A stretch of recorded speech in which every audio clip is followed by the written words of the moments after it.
Yeah. Hopefully. Once we go through all of this, we'll and I end the meeting and whatnot, I'll upload the file so that you guys can have it there to refer back to.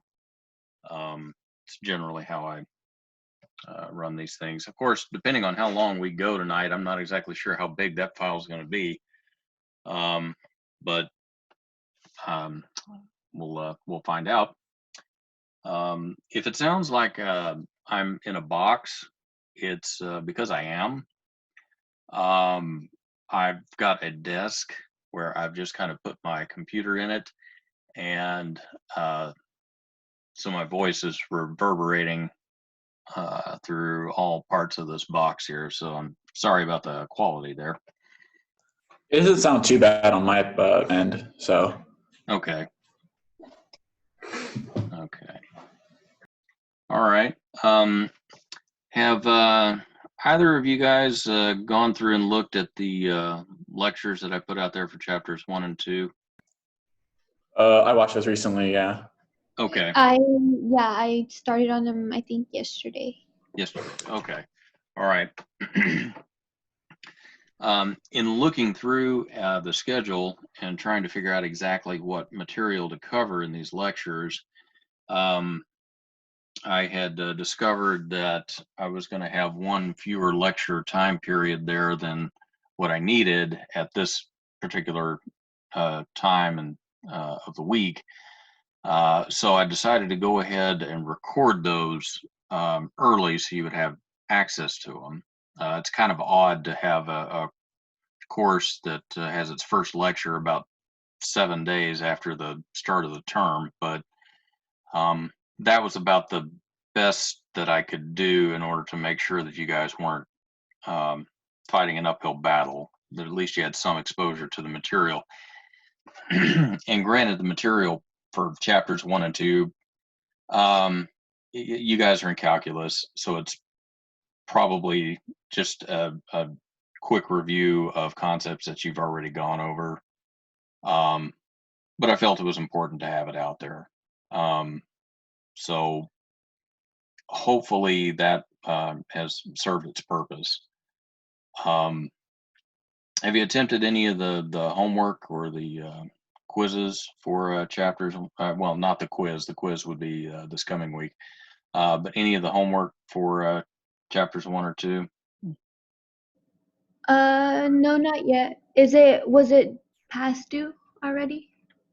No, the way I run my courses, everything technically is due by the end of the term. So I don't count points off if you don't have it done by the end of the week.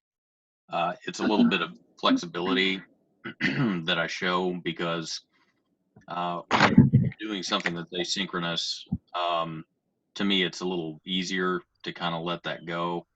Having said that, don't let the assignments build up because then it becomes insurmountable to attempt to complete them all.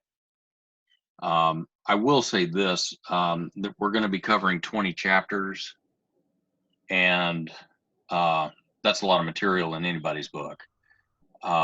So what I'll probably do for the homework assignments is throw out the lowest 3 grades. That way, if you do get a little behind and don't do as well, then you'll have that cushion to help out with.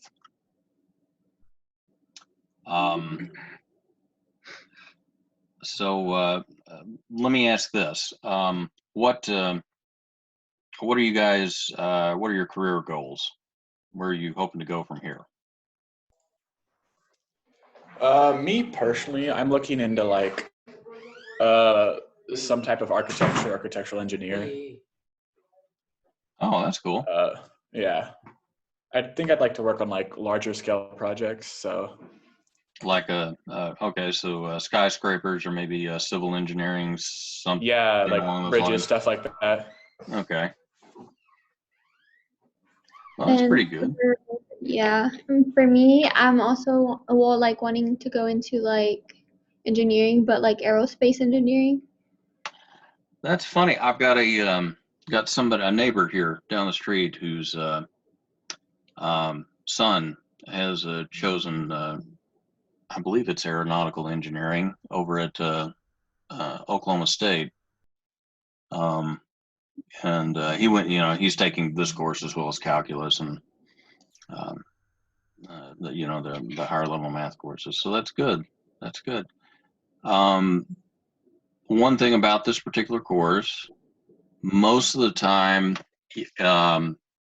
what you guys will find is that you will be doing a physical lab that you would actually show up somewhere. We'd have a teaching assistant, and they would go over the lab assignment with you and give you the physical materials to be able to complete that particular lab. This course is going to run a little different. All of the labs in it are virtual. And I think I uploaded the video this weekend regarding lab number 1, but you may not have seen it yet. I have given you the link to go to the virtual lab and have given you a small tutorial about how to perform that. And since there's only 3 of you guys in the class, would you guys have any objection to just all 3 of you operating together and submitting one lab report? No, that's fine. Yeah, if we find time, everything can work. I thought you meant. Say that again, I'm sorry. If we find time, yeah, I'm down for that. Okay, all right. It's really, this first lab here is not really much to speak of, but it does introduce the idea of vectors, which is, of course, very important in physics and will definitely be so in engineering. And that will be the first one, and that will technically start next week. If you want to start looking at it, I certainly have no objections for you doing so. But the assignment will be, or the lab report will be due not next Tuesday, but the Tuesday following. Does that make sense? Yeah, it makes sense. Okay. That way it gives you a week to kind of experiment with it, and then gives you another week to kind of write down what it is that you found. So hopefully you'll have some fun with that. Any other questions here before we kind of start in on chapter 3? I just had a question over where we do the homework. Mhm. Is it, do you have to buy access to that? Yes, you do. Okay. That is it. I don't think it'll run you over 100. I think it'll be less than that, and that'll give you access not only to the assignments, but it'll also give you access to an e-textbook, and that will allow you to complete those homework assignments. Is the e-textbook through WebAssign, or is it like somewhere different? It should be through WebAssign. You should be able to access Okay. it through them. All right. The textbook is actually written by Halliday's, one of those that's fairly well recommended, and it's been around. Obviously, if we're looking at the page here, we can see it's the 10th edition. It's been around for a while, but it covers quite a bit of material, and it seems to do so fairly well. And since this is a calculus-based course, I wanted to make sure that obviously it's using calculus as we go through. So the original format of this particular course is trying to teach the calculus part of this, and then I would break away. And for anybody who's taking this as a college physics, not as engineering physics, basically it's non-calculus based. I would have to figure out how to relate the same concepts, but using a non-calculus based approach. But this textbook that you have has all of the calculus concepts woven through it. So hopefully you'll find this interesting as we go through. Can both of you see the page here that says Fundamental Physics 10th edition, Halliday, Chapter 3, Vectors? Yeah. Okay. It's all clear for me too, yeah. Good. Okay. I want to make sure before I start yapping on and you guys have absolutely no clue as to what I'm talking about. All right. Well, let's go ahead and let's get started. And we'll cover not only Chapter 3, but we'll also cover Chapter 4 as well. And it's possible here, depending on how well my voice holds out, that we might take a small break after Chapter 3 and then resume there for Chapter 4. Anybody have any objection to that? No, that's fine. Yeah, if you need a break, it's fine. Okay, all right. I promise it won't. I'm not attempting to have this stretch all the way to 9 o'clock just for the sake of doing so. But if we have concepts that we need to cover and it takes that long, that's fine. But hopefully we can get this done fairly quickly without too much, too much dilly-dallying. So, all right. So you can see here our learning objectives for vectors. And have any of you guys, either of you guys, worked with vectors before? Yeah, in my, I think, senior year of high school. Okay, great. Yeah, mine too. Okay, so a lot of this is probably going to be pretty easy for you guys. So, and that's good. I can't necessarily assume that anybody taking the course has already had this, so I need to cover it. But if you've already had it, then you'll be one step ahead, and who knows, you may be bored by the time that we get through Chapter 3 here. But here we go. Obviously, a vector is going to have both direction as well as magnitude. If you've ever seen Despicable Me, you know the character there, Vector. He's always bragging that he's got, direction and magnitude, that kind of thing. So that's what vector is. Scalar is something that's going to have, it's going to have a certain quality or quantity, but it's not going to have a direction assigned to it. So vector quantities, you'd be looking at position, velocity, acceleration. All of those are going to have directions, and they're going to have, how much is going in each direction. Scalars are going to be time, temperature, energy, mass, those kinds of concepts. So we'll discuss a displacement vector. So if you've got a particle that's moving from A to B, you can represent that motion by using the line that points. So in part A, you can see that all three arrows have the same magnitude and direction. In part B here, you can see that all three paths correspond to the same displacement. What this vector tells you is where you start and then where you finish. It's not necessarily telling you, hey, I went straight from A to B. It could have been that you took the scenic route, or you took the very scenic route in order to get to that point. But if you're looking at a change from where you start to where you stop, then all three of these vectors are pretty much telling you the same thing. So the vector sum, and you will also see this in the lab as well, the vector sum is going to be considered to be the resultant. In other words, once you add the two together, what do you end up with?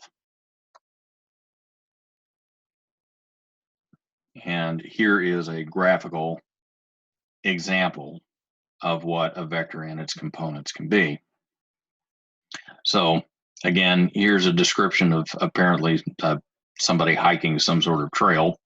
But if you represent the motion from A to B, that particular part of the path, and then you've got another vector that goes from B to C, then if you were to add that vector and this vector, then you come up with a net displacement, and that is the vector AC. So this will be your resultant vector. And according to the book here, it's going to label it with S.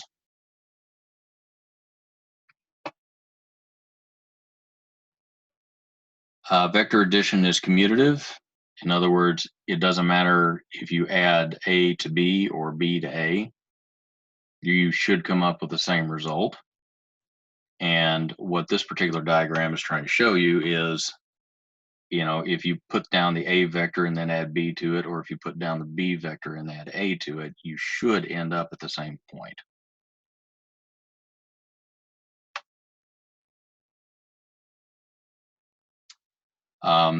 You may also remember from math that the associative property. So you can group these things together however you want.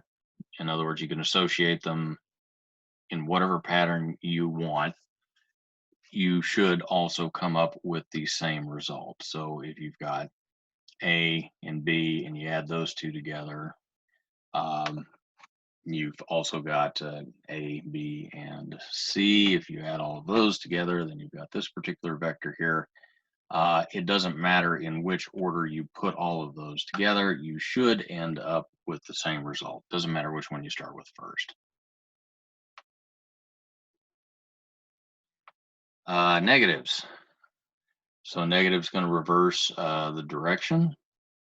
So if you've got a vector B that's pointing from here to here, and then you've got a negative sign thrown on it, then basically you start here and go back this way. So you've got B, you've got minus B. And if you will look, let's see if I can this up a little bit. If you look here, you've got minus B and A. So technically, if you add A and minus B, you come up with this vector here, D.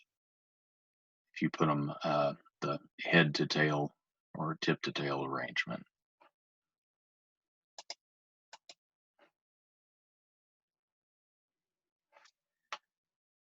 Okay, so the rules hold for all vectors, whether they represent displacement, velocity, or whatever else.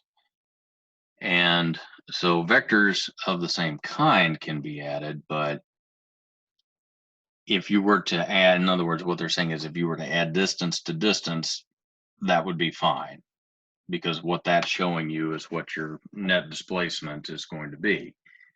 If you're adding distance and velocity, that doesn't really mean much of the same thing. You're adding an apple to an orange and you don't really get a good result.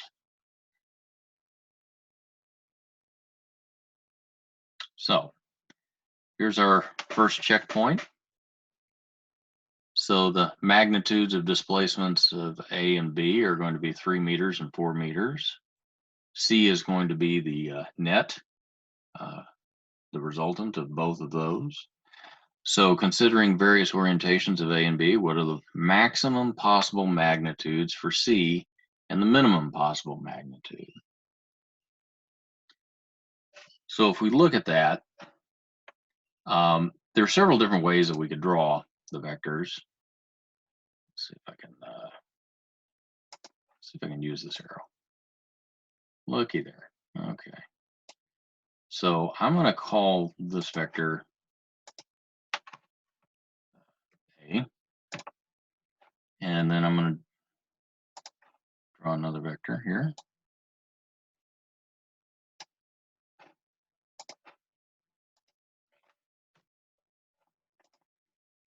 So if we're looking for the maximum possible magnitude, how would we generate that? How would we get the maximum possible magnitude for these? You know what the funny thing is that it will not let me edit these once I've drawn them. I really hate that. So how do we get the maximum possible magnitude? Could we take the vector B here and draw it maybe like that, up and down? Would that get us the maximum possible displacement? No? What if we took B and pointed it up in an angle like that? Would that get us the maximum possible displacement or maximum possible magnitude? I don't think so. No. The only way you're really going to get that is if you do what? If you take this and put it right next to this and then put the two together. And that's what this is attempting to say here, is that if you take 3 meters and 4 meters, you add those two together, they have to be going in the same direction. So the maximum possible displacement would be 7 meters. If you're looking at the minimum possible magnitude, that would be if you took B, made it, or took A, since it's a smaller vector, made it negative and overlapped that with B. If they are overlapping, then at that particular point, you could say, okay, they're pointing in opposite directions, so I would take the one magnitude, subtract it from the other, and that would get you 1 meter. So that seems pretty clear, I would think, right? Yeah, it's clear. So let's go ahead and go on. All right, so rather than using a graphical method, you can also add them with components. You guys are probably pretty familiar with components of vectors. Can you give me a short description of what a component of a vector is?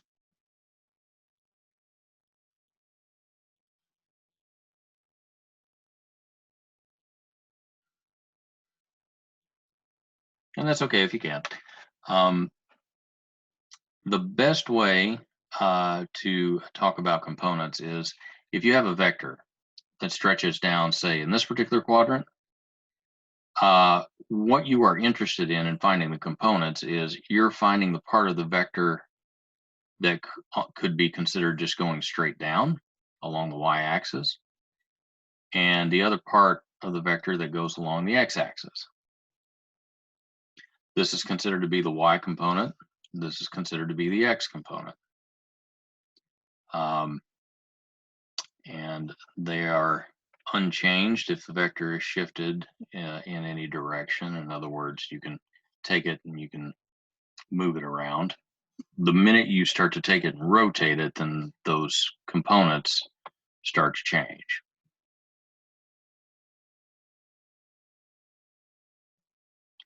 So I don't know if you guys are, surely I would think if you're in calculus, you would have seen this by now. Okay, that was supposed to be a coordinate axis. That's not really how that turned out. Let's try this. That is so much better. Let's try this. So we got our vectors, okay? Now, we're interested in this right here. That's going to be our angle, and we're going to call that theta. This is going to be the x-axis, and this is going to be the y-axis. So if we want to take that vector and we want to break it down into its components, we're interested in this, which is the y component, and we're also interested in this, which is going to be the x component. And the way you get that is by using this function and this function. Both of those are trig functions. Basically, if I take, let's see if I can draw this here. This length right here is going to be A. If I take that and multiply it by the cosine of this particular angle, that gives me this stretch from here to here. So that's my a sub x component. If I take that a value and multiply it by the sine, then that gets me the y component. So the length and angle can be found if you know the components. So this equation right here, equation 3.6, comes about by using the Pythagorean theorem. And then the tangent of that particular angle is going to be the opposite divided by the adjacent.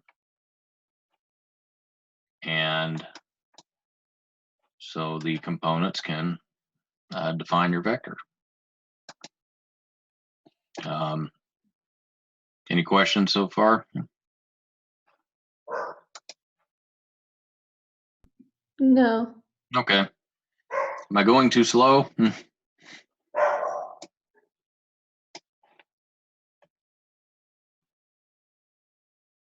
Perhaps not. Okay. So things start getting more complicated if you move into 3 dimensions. Obviously, you'll need to take a sub x, a sub y, and now a sub z.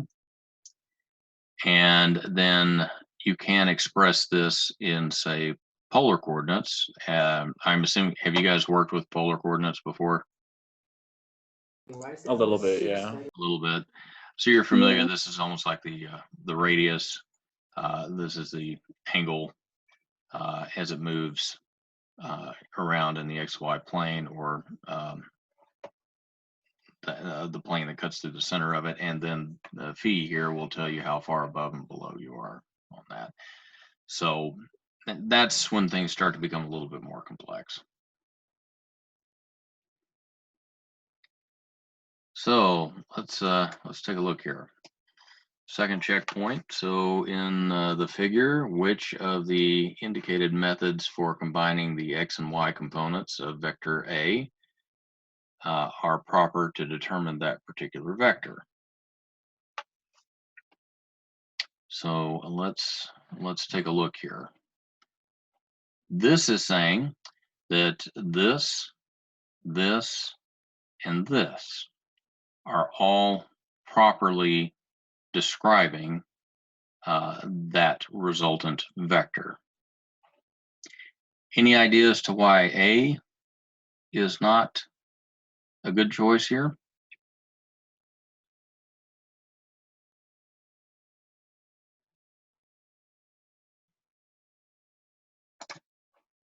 The reason here, and you may not have caught that at a first glance, but look at what's going on here with C as well as D and as well as F.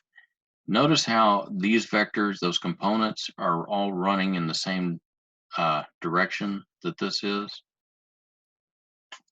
These two are running in the same direction that this is pointing. It's either pointing down or it's pointing this way. And the same thing is true here for C. It's pointing this way and that way.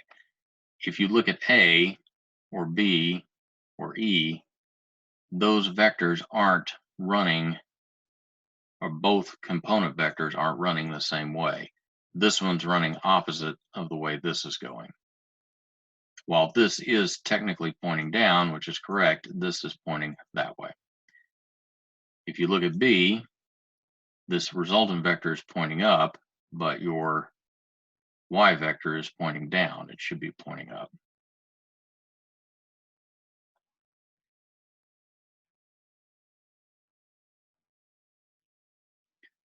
So, as you're well aware of, angles may be measured in either degrees or radians.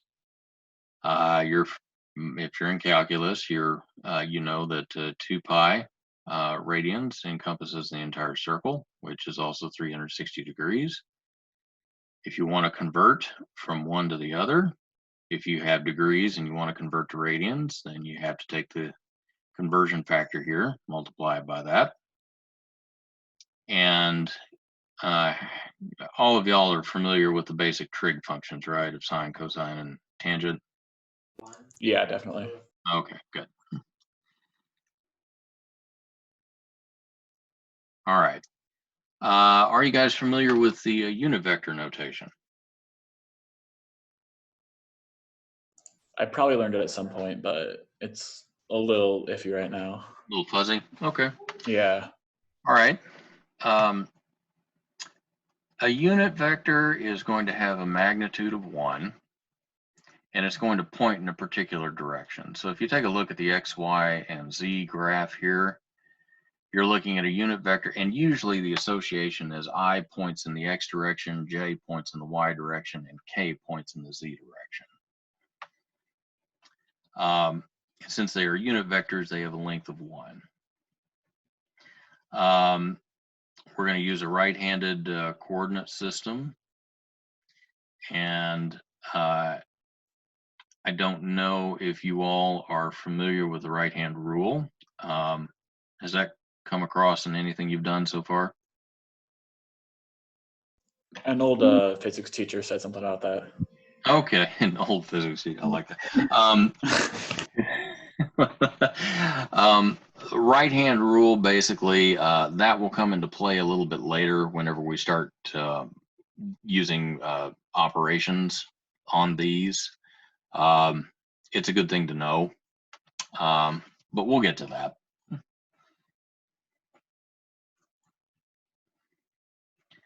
So a sub x, a sub y, or b sub x or b sub y, all of those are going to be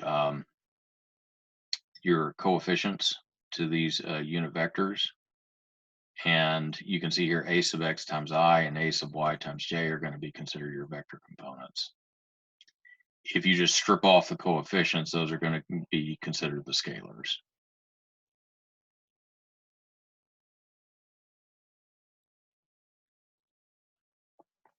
So I don't know if you've attempted to add vector components before. If you are trying to add two vectors together, the way you go about doing that is you add together the component vectors in each cardinal direction. So the Rx is going to be the a sub x plus b sub x. Same thing goes for y, same thing goes for z.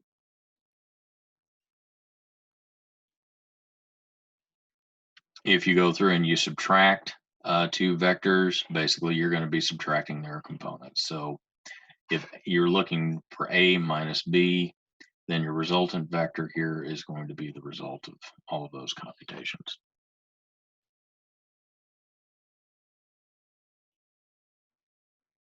So here's another checkpoint. So in the figure, what are the signs of the x components of D1 and D2?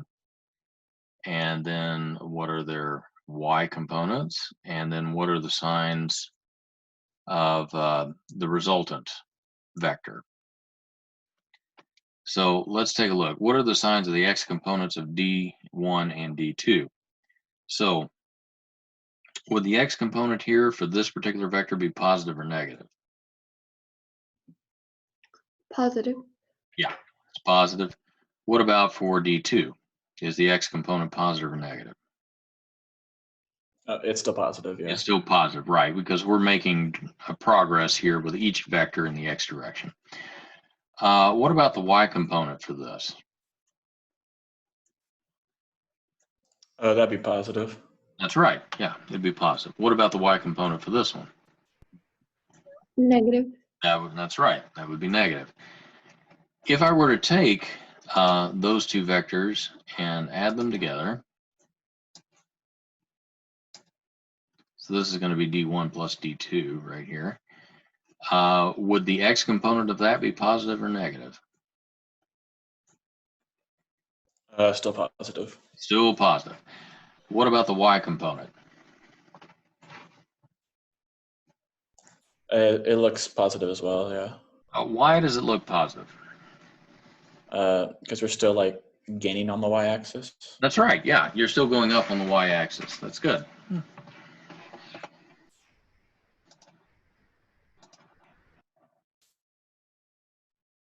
Okay. I don't think so. So vectors are independent of the coordinate system used to measure them. In other words, you can take the coordinate system and rotate it, and without rotating the vectors, and the vectors are going to remain the same. So all such coordinate systems are considered to be valid. In other words, it doesn't matter how you look at that. It kind of does to us because we have a convention with which we look at it. But if you were to rotate the coordinate system and keep the vector in place, then the vectors technically remain the same. So here's the example of that. So we're starting out with our vector here. You can see you've got the components along that. You can see the angle that it makes here with the x-axis. If you go through and for whatever reason decided you were going to go ahead and rotate this, the vector here is going to remain the same.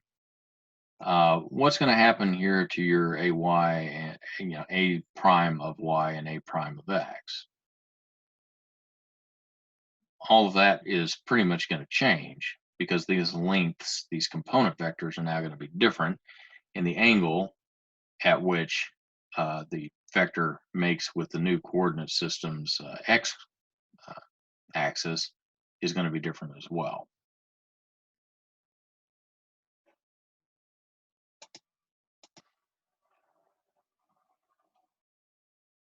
All right, multiplying vectors. If you can add and subtract vectors, you probably came across the idea that you can multiply the two. So if you take a vector and you multiply it by a scalar, then you're going to have a new vector that's going to be multiplied by the absolute value of c. I mean, that's going to be its magnitude. The direction is going to be in the same direction as the vector z if this is positive. If it is negative, it's going to point in the opposite direction. Obviously, if you can multiply it by a scalar, then you can divide. And you'll end up with, basically, if c is greater than 1, you'll end up shrinking the vector. So for our example here, if we multiply the vector z by 5, then basically you take this and multiply it by each component, and that'll end up being minus 15i, and then you'll have 25j. So the signs will remain the same. Obviously, these unit vectors will remain the same, but the magnitudes here are going to change.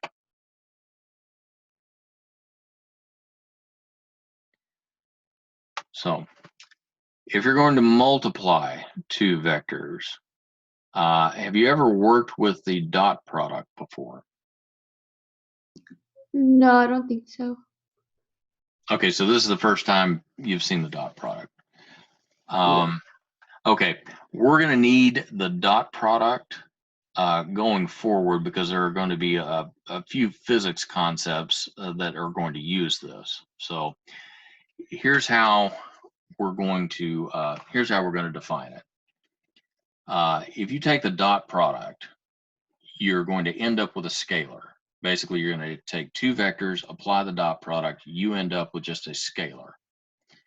A and B are going to be the magnitudes of those vectors, and phi is going to be the angle that is between the directions of the two vectors. I don't know why it looks different here than it does here, but basically that's what you're going to end up doing. So you can basically apply the commutative law as well, and you can also do it in component form. What this is trying to illustrate is that if you have both vectors here represented with their components and their unit vectors, if you apply the dot product, this is going to be the same thing as taking ax times bx plus ay times by plus az times bz, and that'll be your result.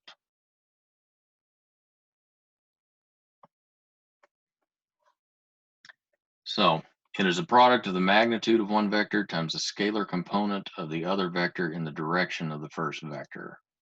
So basically, you're trying to find out how much of one vector lies along the same direction as the other vector.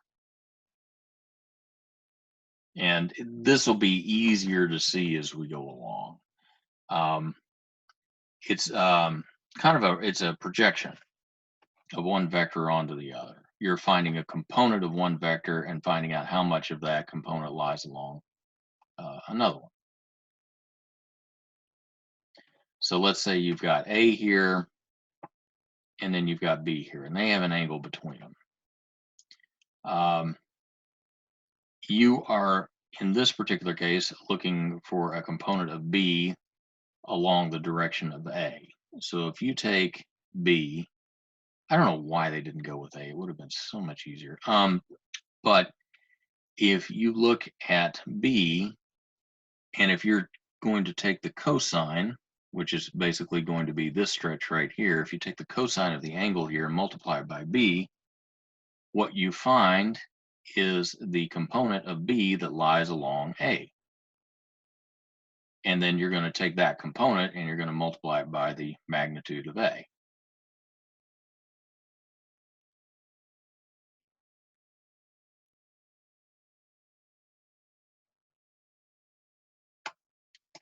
So if the angle between the two vectors is 0 degrees, basically there's no separation of those two vectors. They just lie one on top of the other. Then that is the component of one vector along the other is at maximum. And so also is the dot product of the vectors. Because if you take the cosine of 0, what do you get?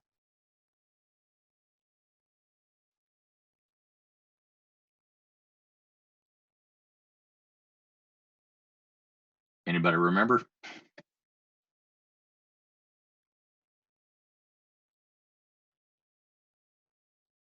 Cosine of 0 is going to be 1.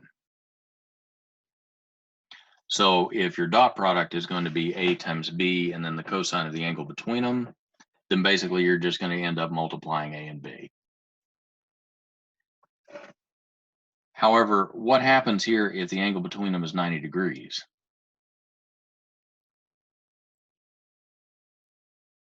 What's going to happen is the component of one vector that lies along the other side is basically going to be 0.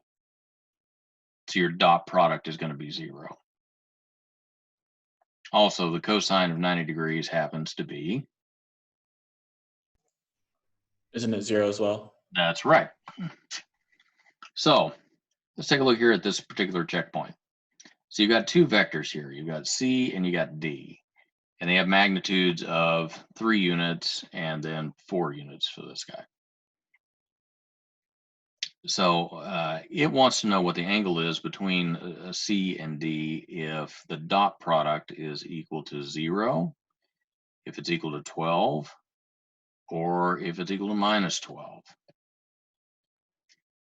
Well, let's take a look at part A here. If the dot product between those two is 0, then that means that the angle, let's see, it might be easier for me to do. The angle between them is going to be 90 degrees, because that is the only way that you would get 3 times 4 times cosine of something to be equal to 0. That's essentially what it's asking there. If, however, you wanted to find the angle when the dot product ends up being 12 units, the only way you get that is if you multiply 3 by 4. If you multiply those two, and there's no way to make it any less than 12 than to be multiplying by 1. So the angle here has to be 0 degrees. So the cosine 0 is going to be equal to 1. So that 3 times 4 times cosine of 0 is equal to 12.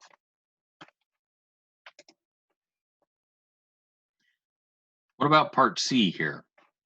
We're looking at minus 12. Well, that's the same magnitude as 3 times 4, except if the angle ends up producing a dot product that's negative. The only way we can do that is if we have the angle to be 180, where they're 180 degrees between the two. So that would mean 3 times 4 times cosine of 180. That would be equal to minus 12. Visually, here we would have the first one, and then we would have the second one, which should be there. Then for the second one, we're going to have this one, and then this one. For the third, we'll have this one, and then this one. That's supposed to be 180 degrees, but it's a little out of phase. Does that sort of make sense so far? Yeah. Okay. All right. That is the dot product. Cross product is going to be a little bit different. Cross product is going to be two vectors multiplied in the same fashion as before. But here, you're instead of taking the cosine, you're going to be taking the sine. And once you do that, you're going to have a direction that's perpendicular to both of the original vectors. This is going to be something you may not have seen up to this point. This is where I had mentioned the right-hand rule previous. So the right-hand rule is where you place the vectors tail to tail. In other words, let's see if I can draw this here. You're going to have one vector like that, and then another vector like that. They're all in the same plane.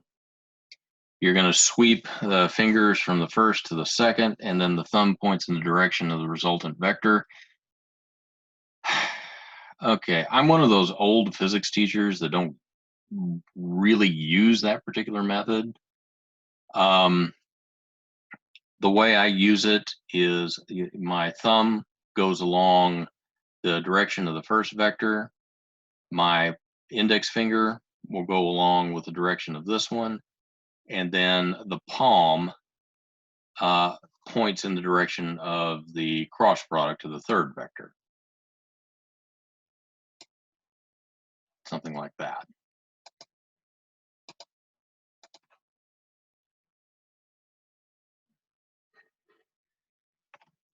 So if A and B are considered to be parallel or anti-parallel, then the cross product between those two is going to be considered to be 0. The magnitude is written like this, and it is at its maximum when they are 90 degrees to each other. Because if you think about it, the sine of a particular angle is at its maximum when they are 90 degrees in between each other. This is the sweep method that they are talking about. You line your hand up with the first vector, you then sweep forward with it, and then the thumb points out that way. That's effective. I'm not disparaging it. If you want to use that, you certainly can. You can, the way I probably would have been taught, which would have been 25 plus years ago, would be that you would have your thumb along this, your index finger along this, and then the palm of your hand would point in the direction it would go. But this will work just as well.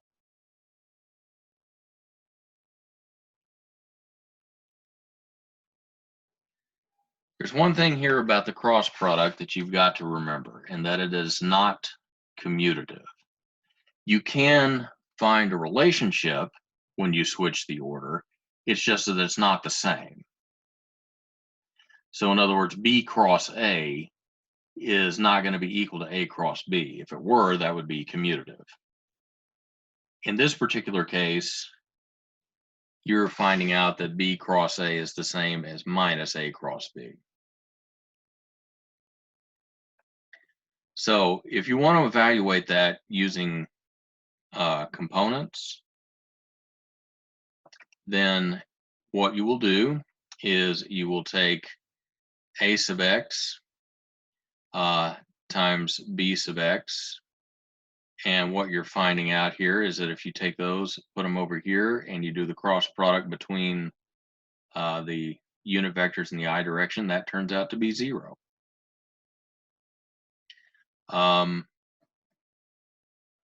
It's the cross products of the perpendicular vectors that actually give you a result. If you take this and work this out, you will end up with an expression that looks like this. I had been taught, let's see if I can produce this here. Oh, good grief. Let's see. Draw a straight line here. Okay. Have either of you worked with matrices before? Yes, in college algebra, I think. Okay, that I could easily see that. What I'm going to do here is I'm going to write this out in matrix form. I put the hats over these, but I've only got so many keystrokes here that I can use. Do you remember anything about determinants?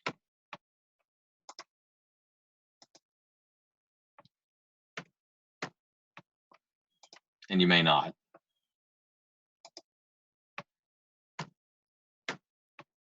Okay. This is going to be a way to calculate the cross product.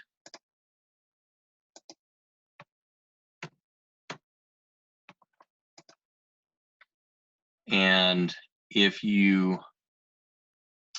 start with the first vector here, that first unit vector, and you cross out this as well as this column and this row, it leaves you with these values down here.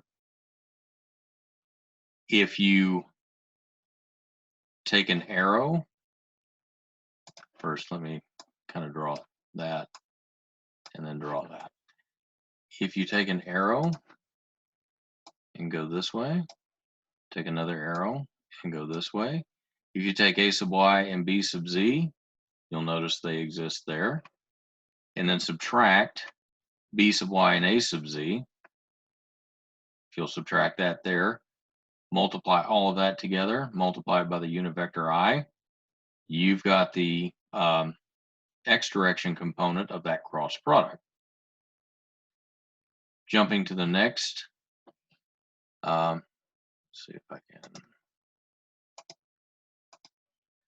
That, and that. I didn't mean to get rid of that. Oops.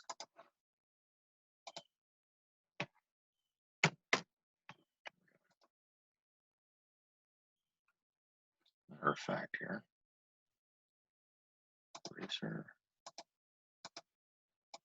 I'm not doing very good here. Let's see. Ah, destroying everything. Okay. Pull that down. This will be a sub x. This will be a sub y. This will be a sub z.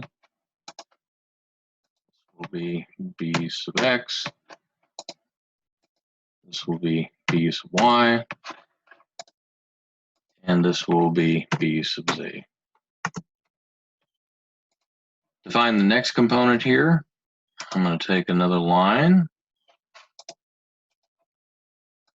draw it through here, draw it through there, and then I will take the arrows, which draw them this way, and then draw them that way. Since this is the second row over, I'm going to take a sub x and b sub z, multiply them together, but I'm going to make them negative. B sub x times a sub z, put them here, that'll make them positive. That produces the jth component. And then when I go back and do the kth component, I'll knock out that row and that column. And since this is the third row over on the top, it'll be a sub x and b sub y minus b sub x and a sub y. And that becomes the kth component. I know that's a lot there. And I can provide you with more description as to how that comes about. Your other, you can memorize it. That's another thing as well. But there's a lot of determinant or linear algebra that goes into producing this.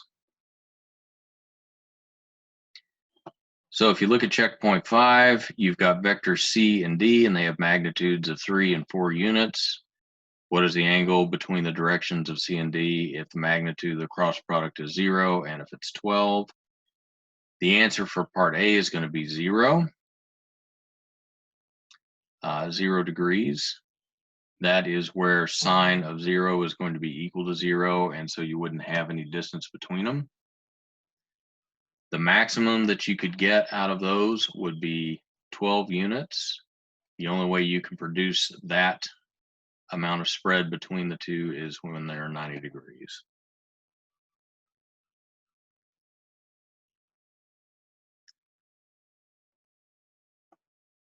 At the end here, you've got a summary of everything that we've gone over here.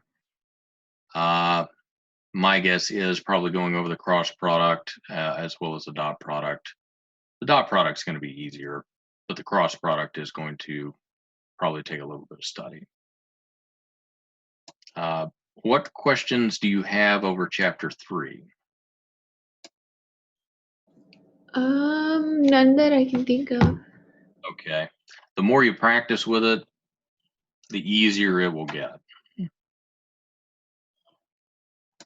I'll make some more resources available on the cross product because that's generally the more confusing part of this.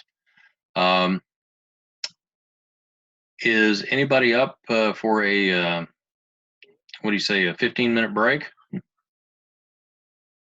Sounds good to me. Okay. Why don't we go ahead and do that? We'll just take a small break, and then we'll join back up here around 7:20, 7:25, and we'll knock out the chapter 4 section of this. Does that sound good? Yeah, That's fine with me. Okay. All right. I will see you guys in 20 minutes. All right, see you. Okay.